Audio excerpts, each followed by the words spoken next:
大家好，今天我们代表 FT 中文网全球对话专栏来到了全世界最大的展会——德国宝马机械工业展。在这个展会上呢，我们将要采访展会的联合 CEO Stefan Humer 先生，听他跟我们讲述他对于机械产业未来的发展，以及 AI 对于机械工业产业的影响。敬请期待。Good morning.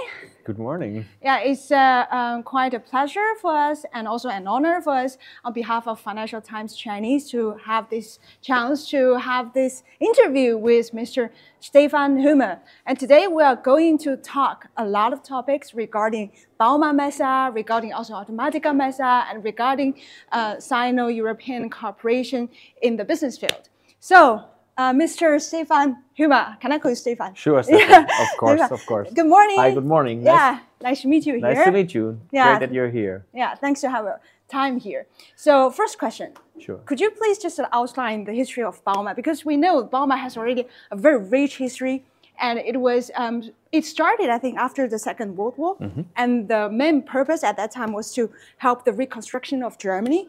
And did that purpose change, of course?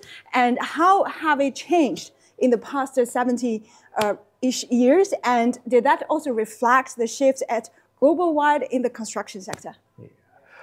Of course, you're absolutely right. It started after the Second World War, and within these 70 years, the whole construction industry changed dramatically. There was a big transformation going on over all this time, and since exhibitions, they always reflect these changes. They are a mirror of the respective industry. So, of course, Bauma also reflects these changes.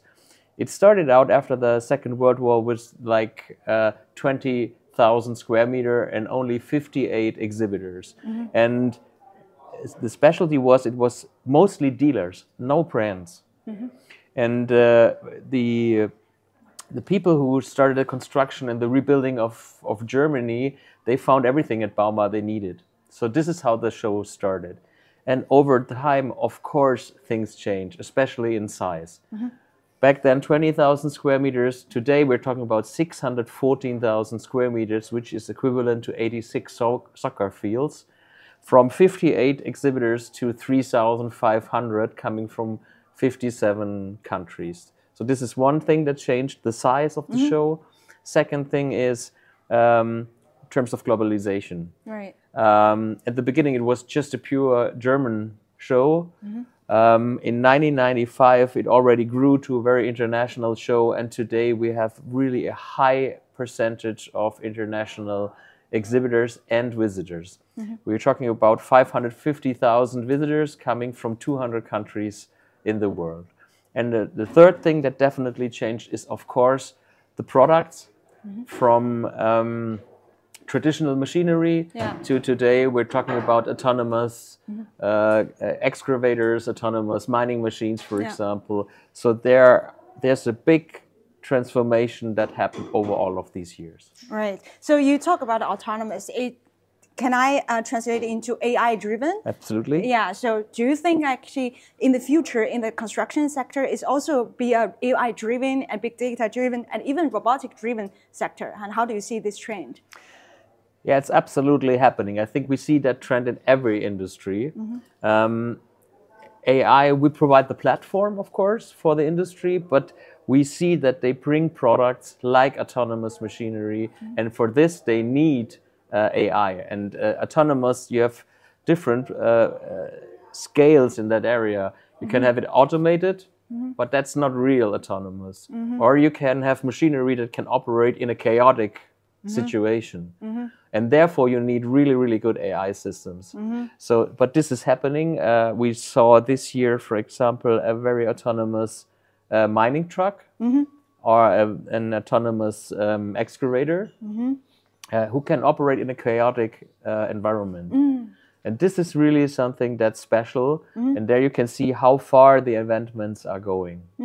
Right. So you think that in the future there will be more AI-driven autonomous actually exhibitor and display their newly developed products? Yes, and the need behind it is very simple.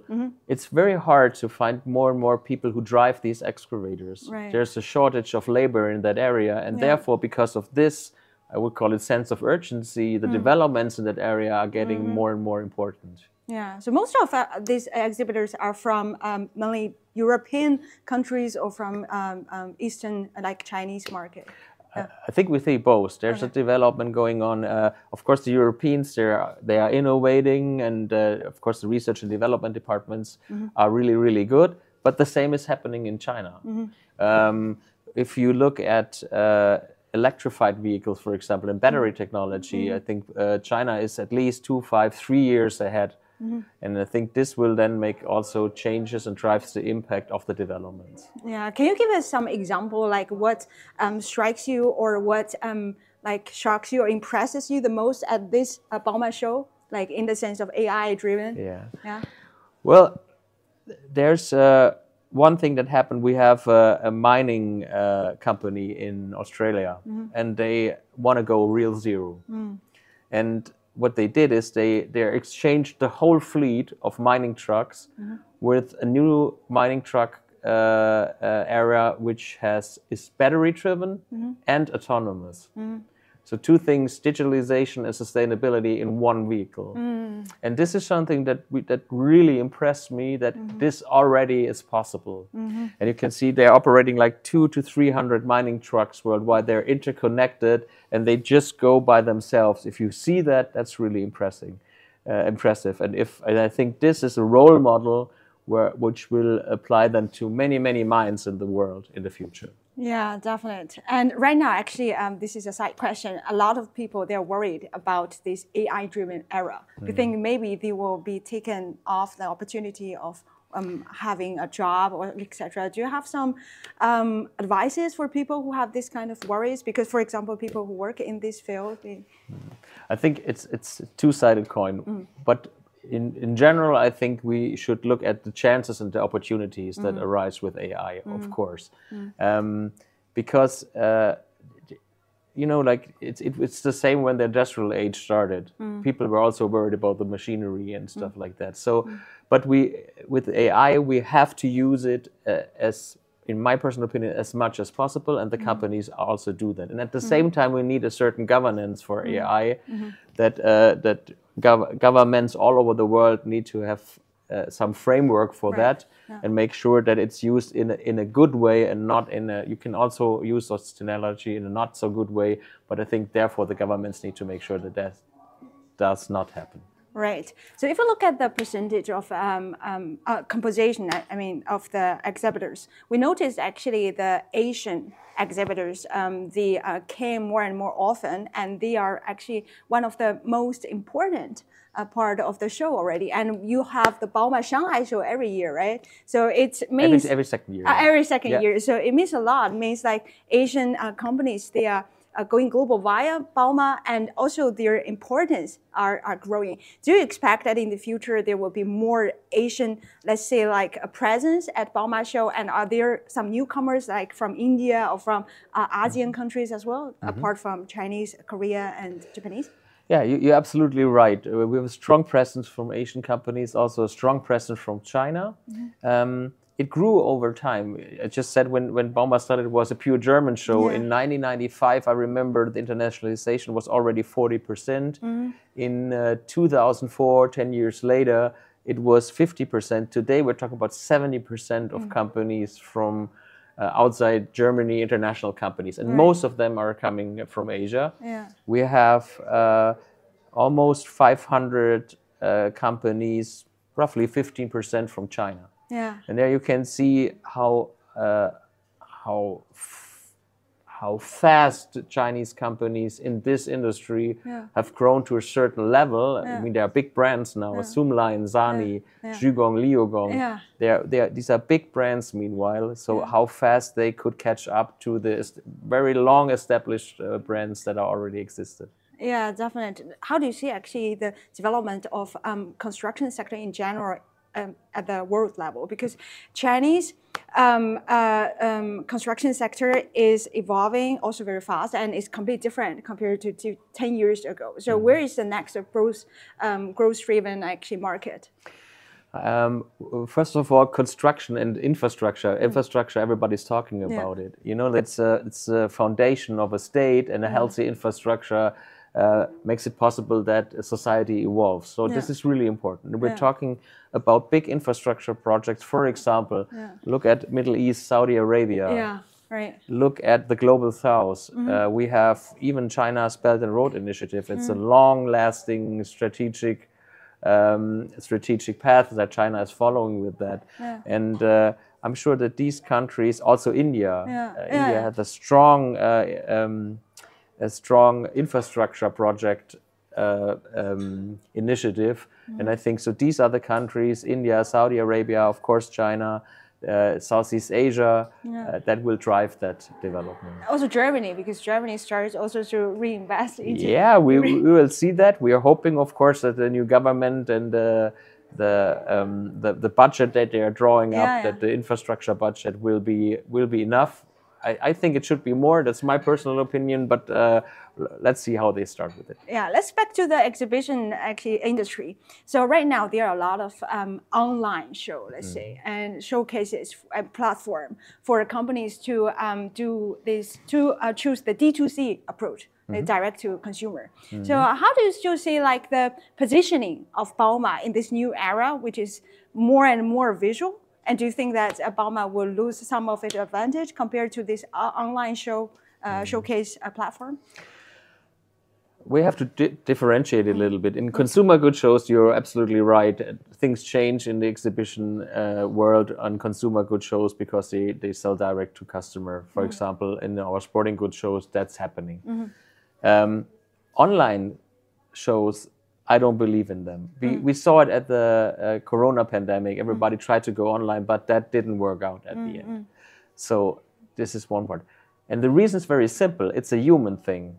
The more digital we get, the more you have home office and you sit in front of the whole day of your laptop and you do video conferences, the more it is important that you go out and meet people. And especially if it's complex products, like in the capital goods area, like at Bauma, for example. So I strongly believe that we will have the best of both worlds. We need the personal experience, the face-to-face meeting, especially if it's complex products. And at the same time, we as an exhibition organizer, we need to leverage the data and AI possibilities to support that live business that's going on, meaning bringing together the right exhibitors with the right visitors. Right. Yeah, definitely. So you mean like even in this AI digital version, since you are a B2B driven actually exhibition, so it still keeps its key positioning at worldwide, right? Absolutely. Especially right now, we are getting into an era of uncertainty. The physical actually exchange became more and more important. More and more important. And you know, people, you know that probably by yourself. If you have a weekend, you go out with your friends and then you have an experience and you're happy about that. And you talk to your colleagues on Monday morning about what you did with your friends back then, and it makes you happier even talking about it. And the same that accounts in your private life accounts for your business life. And in the business life, it's exhibitions, it's conferences like that, where people meet face to face, where they have an experience, they talk about it, they create experiences for stories to be told. And this is what we also do here at Messe Munich. Yeah, that is great. At Messe Munich, you also hold other shows like Automatica, which is one of the biggest, is the biggest or one of the biggest actually robotic show, right? Absolutely. And this year, robotic definitely is the beheaded topic all over the world, especially in China. And we have recently found these big six robotic companies. I don't know whether they are all going to be part of the Automatica, but what are the messages from your side to Chinese manufacturers in robotics or visitors who are interested in this topic? And your show is in June. Yeah. Well, Automatica is like Bauma, the world-leading show in that area, in that segment. And it's in Munich because Munich has also a very strong environment factor for that. For example, there are a lot of major companies like Google, Apple, they are all here in Munich.